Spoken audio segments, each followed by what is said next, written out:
یہ ہے 7th century کا مکہ۔ اے محمد کے ماننے والوں، اپنے نبی سے کہہ دو کہ یہاں نماز پڑھنا بند کریں۔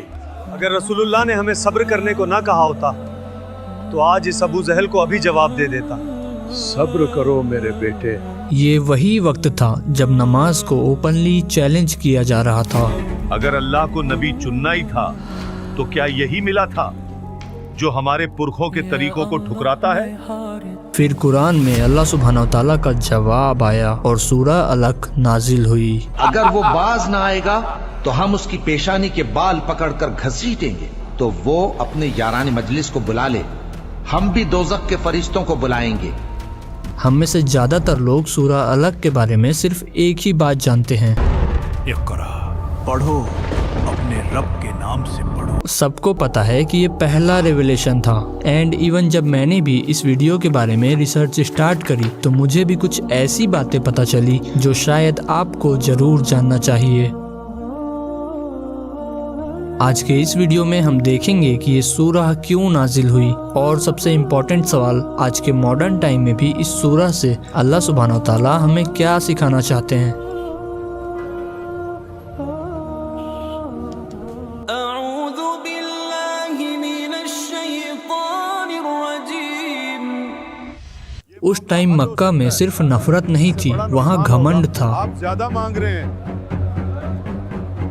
لوگ سوچتے تھے ہم تو امیر ہیں، پاورفل ہیں، تو سچ بھی ہم ہی ڈیسائیڈ کریں گے۔ دولت اس بات کو یقینی بناتی ہے۔ ہماری بقا سب سے پورے مکہ میں کیا یہی ملا تھا اللہ کو؟ ایک ایسا شخص جس کے پاس نہ دولت ہے نہ طاقت ہے۔ تم سچ کہتے ہو ابو الحکم، نبوت تو صرف امیروں اور بڑے خاندان والوں کا حق ہے۔ جب باتوں سے کام نہیں چلا تو پھر دھمکیاں شروع ہو گئی۔ اگر میں نے محمد کو دوبارہ یہاں سجدہ کرتے دیکھا تو میں اس کی گردن کچل دوں گا۔ لیکن اس دشمنی کو سمجھنے کے لیے ہمیں تھوڑا پیچھے جانا ہوگا۔ بات ہے 610 AD کی، عرب کا وہ گرم ریگستان۔ مکہ کی گلیوں میں شور تو بہت تھا پر سکون کہیں نہیں تھا۔ لوگ پتھروں کے مورتیوں کے آگے سر جھکاتے تھے اور پوری سوسائٹی اندھیرے میں ڈوبی ہوئی تھی۔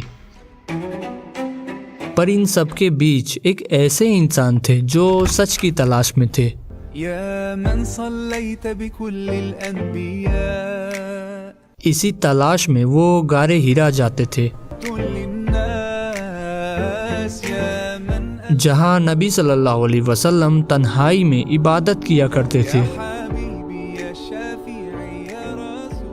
اب آپ کو ایک انٹرسٹنگ بات پتہ ہے، وہی سے پہلے بھی نبی صلی اللہ علیہ وسلم کو عجیب سے سپنے آتے تھے۔ جو بھی سپنا آتا وہ بالکل سچ ہو جاتا، یعنی اللہ ان کو پہلے ہی مینٹلی پریپیئر کر رہا تھا۔ اور پھر وہ رات آئی جس نے ہمیشہ کے لیے تاریخ بدل دی۔ اقرا، پڑھو، اپنے رب کے نام سے پڑھو۔ اقرأ باسم ربك الذي خلق، خلق الإنسان من علق، اقرأ وربك الأكرم الذي علم بالقلم، علم الإنسان ما لم يعلم۔ یہ نبوت کی وہ بھاری ذمہ داری تھی جو اب آپ صلی اللہ علیہ وسلم کے کندھوں پر آ رہی تھی۔ جب نبی صلی اللہ علیہ وسلم گھبرا کر گھر آئے تو انہوں نے کہا زملونی زملونی، مجھے کمبل اڑا دو، مجھے ڈھک دو۔ تو خدیجہ رضی اللہ عنہا نے انہیں سپورٹ کیا۔ انہوں نے کہا اللہ کبھی آپ کو ذلیل نہیں کرے گا، آپ تو سچ بولتے ہو، غریبوں کی مدد کرتے ہو، مہمان نوازی کرتے ہو۔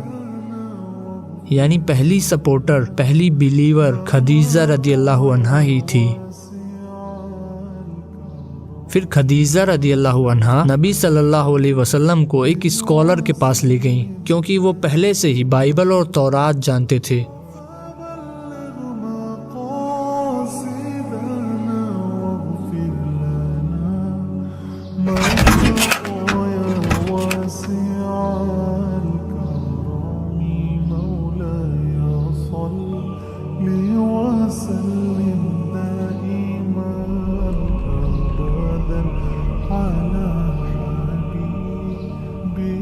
جب انہوں نے پوری بات سنی تو انہوں نے ترنت بول دیا، یہ وہی فرشتہ جبریل ہے جسے اللہ نے موسیٰ علیہ السلام کے پاس بھیجا تھا۔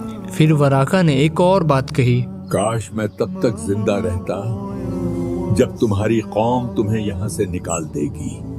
نبی صلی اللہ علیہ وسلم نے حیرت سے کہا، کیا یہ لوگ مجھے نکال دیں گے؟ جو پیغامت آپ لائے ہیں وہ جب بھی کوئی لایا ہے لوگ اس کے دشمن بن گئے ہیں۔ یعنی ان کو پہلے ہی پتا تھا کہ یہ راستہ آسان نہیں ہوگا۔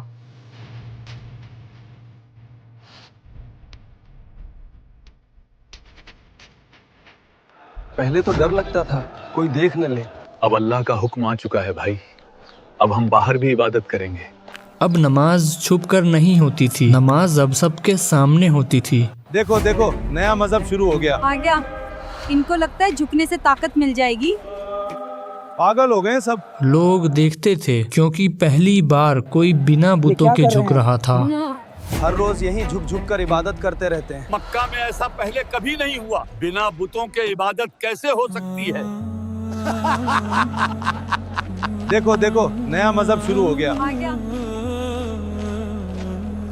یہی ہے اس کا خدا، مٹی میں منہ ڈال کر بیٹھا ہے۔ دیکھو شاید عقل آ جائے۔ اپنا مذہب چھوڑ دے ورنہ تجھے یہاں چین سے جینے نہیں دیں گے۔ یا اللہ، قریش ہم غریبوں کو بہت ستاتے ہیں، ہمیں سہنے کی طاقت دے، ہماری مدد کر، ہمیں اکیلا مت چھوڑ۔ اور اسی ماحول میں مکہ کا سب سے گھمنڈی انسان اس سجدے کو برداشت نہیں کر پایا۔ دیکھو اسے، کیا ایک شریف خاندان کا آدمی اپنا چہرہ مٹی میں رگڑتا ہے؟ اس نے پورے قبیلے کی ناک کٹوا دی ہے اس طرح جھک کر۔ اے بنو ہاشم کے لوگوں، اگر اللہ کو واقعی کوئی رسول چننا تھا تو کسی بڑے سردار کو کیوں نہیں ابو چنا؟ جہل صرف اسی لیے نہیں بھڑکا تھا کیونکہ نبی صلی اللہ علیہ وسلم نماز پڑھ رہے تھے، وہ اسی لیے بھڑکا تھا کیونکہ اس کے پاس پیسہ تھا، پاور تھی، لوگ اس سے ڈرتے تھے، اسے لگتا تھا کہ میں ہی مکہ ہوں۔ اب ابو جہل کا گھمنڈ یہاں تک بڑھ چکا تھا کہ وہ اوپنلی دھمکی دینے لگا تھا، اے محمد کے ماننے والوں، اپنے نبی سے کہہ دو یہاں نماز پڑھنا بند کرے۔ مجھے اس مجلس کی طاقت کی قسم ہے، اگر میں نے محمد کو دوبارہ یہاں سجدہ کرتے دیکھا۔ لوگ سب سنتے تھے پر کوئی روکتا نہیں تھا کیونکہ ابو جہل پاورفل تھا، اسے لگتا تھا کہ پورا مکہ میرے ساتھ ہے۔ اگر رسول اللہ نے ہمیں صبر کرنے کو نہ کہا ہوتا تو آج اس ابو جہل کو ابھی جواب دے دیتا۔ صبر کرو میرے بیٹے۔ پورے مکہ میں کیا یہی ملا تھا اللہ کو؟ ایک ایسا شخص جس کے پاس نہ دولت ہے نہ طاقت ہے۔ ایک دن نبی صلی اللہ علیہ وسلم کعبہ کے پاس نماز پڑھ رہے تھے، سر سجدے میں تھا، دنیا سے بالکل بے خبر۔ تبھی ابو جہل وہاں آ گیا، غصے میں، اکڑ میں اور گھمنڈ میں۔ وہ آگے بڑھا تاکہ اپنی دھمکی کو پورا کرے۔ اگر میں نے محمد کو دوبارہ یہاں سجدہ کرتے دیکھا تو میں اس کی گردن کچل دوں گا۔ لیکن جیسے ہی وہ پاس پہنچا، اچانک اس کے قدم رک گئے، اس کا چہرہ بدل گیا، وہ پیچھے ہٹنے لگا، ہاتھ سے اپنا چہرہ ڈھکنے لگا جیسے کوئی چیز اسے ڈرا رہی ہو۔ لوگ حیران ہو گئے۔ کیا ہوا ابو الحکم؟ اس کا چہرہ بدل جاتا ہے۔ تب اس نے گھبرا کر کہا، میرے اور اس کے درمیان آگ کی ایک خندق تھی، میں نے ایسے پر دیکھے جو آسمان کو ڈھک رہے تھے۔ بعد میں نبی صلی اللہ علیہ وسلم نے فرمایا اگر وہ ایک قدم اور بڑھاتا تو فرشتے اسے ٹکڑوں میں پکڑ لیتے، یعنی اللہ نے خود اپنے نبی کی حفاظت کی۔ دیکھو اگر وہ باز نہ آئے گا تو ہم اس کی پیشانی کے بال پکڑ کر گھسیٹیں گے، یعنی اس جھوٹے خطا کار کی پیشانی کے بال، تو وہ اپنے یاران مجلس کو بلا لے، ہم بھی دوزخ کے فرشتوں کو بلائیں گے۔ دیکھو اس کا کہا نہ ماننا اور سجدہ کرنا اور اللہ کا قرب حاصل کرتے رہنا۔ ابو جہل سمجھتا تھا کہ پاور پیسوں سے آتی ہے، قبیلوں سے آتی ہے، لوگوں سے آتی ہے، لیکن اس دن اسے پتا چل گیا کہ اصلی طاقت صرف اللہ کے پاس ہے۔